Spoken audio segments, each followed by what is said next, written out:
Hello, in this video, I would like to talk about one practice question in chapter 14. Okay, so let's look at this question first. You can notice from this question, it gives you a graph. Okay, so this is the horizontal line represents for quantity, and this is the vertical line represents for price. We can also put the cost here. Okay, and you can notice here we have three major curves. Okay, this represents for marginal cost curve, and then we have average total cost curve and average variable cost curve. The first question, it says, when the market price is 175, what's the firm's maximum profit?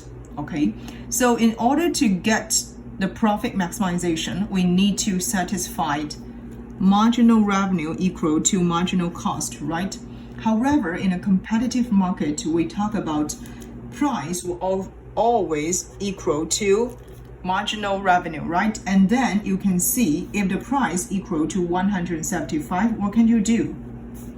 This is our marginal revenue, right? So this is our, you can just put the marginal revenue here because now the price level is 175.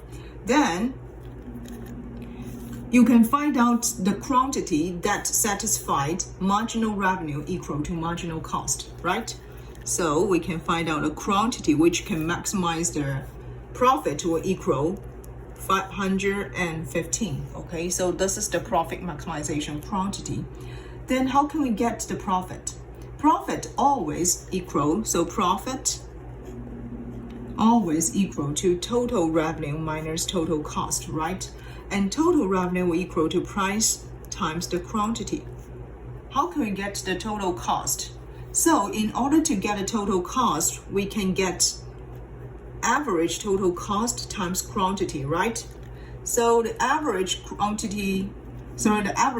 cost here, you can just, from this vertical line, you can find out a corresponding point on average total cost curve, right? And then correspondingly, you can find out this will be our average total cost when the price equal 175. Okay, so you can just write it down. The price level now 175 times 515, and then subtract, this is 125 times 515. Okay, so etc. You can get, just use your calculators, then you can get the result.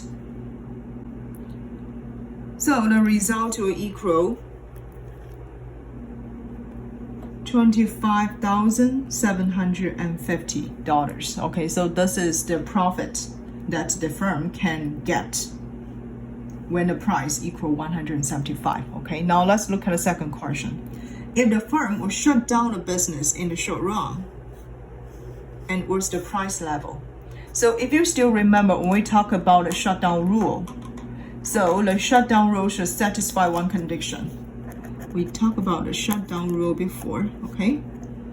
So the shutdown rule will that the price really low and then the price should smaller than average variable cost.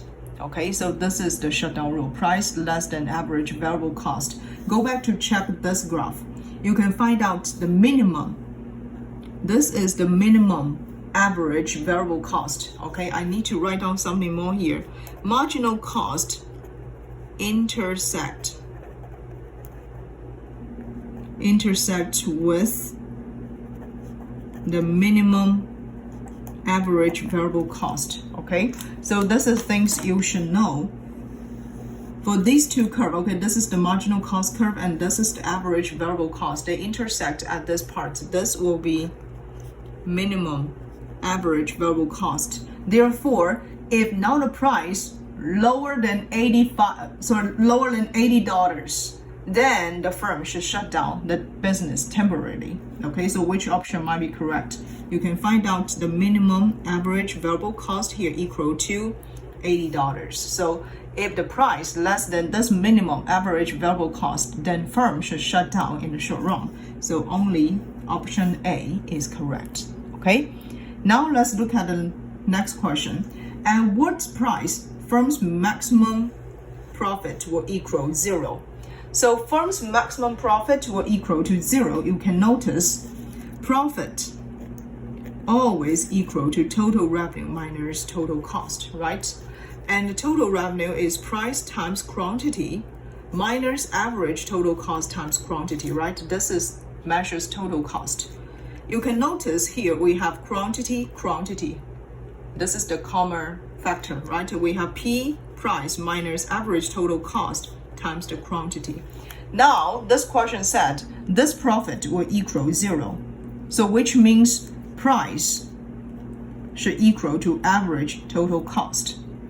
And if you remember, we have the price in the perfectly competitive market, price always equal marginal revenue, right?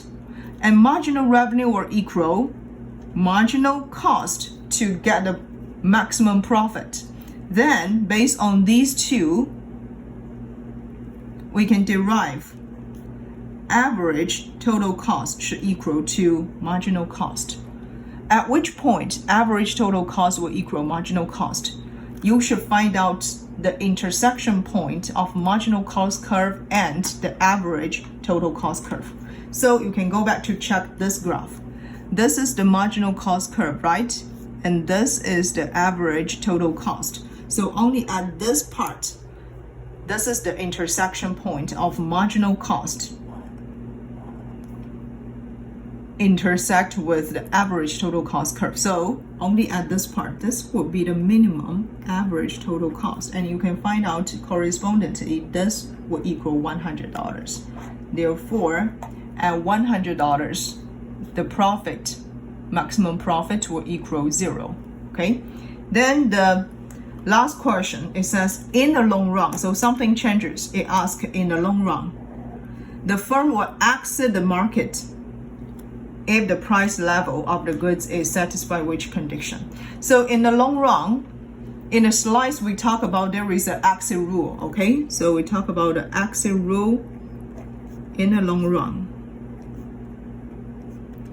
It should be the price less the minimum average total cost, which means now the firms will always get negative profit. Firms suffer the profit losing, okay, in the long run. Therefore, this is the condition for firm to exit the market, which means firm will exit the market forever, never come back, okay? So you can notice this is our minimum. From the graph, we can find out the minimum average total cost is equal $100, okay? So which option might be correct? Only option A here will be correct, okay? So this is the practice question for chapter 14. I think it covers not only how to get a profit maximization, it also talk about the short run shutdown rule and then the long run exit rule. I think this is a very important practice question for you to finish the quizzes, the homeworks, or even in the exam. Thank you so much.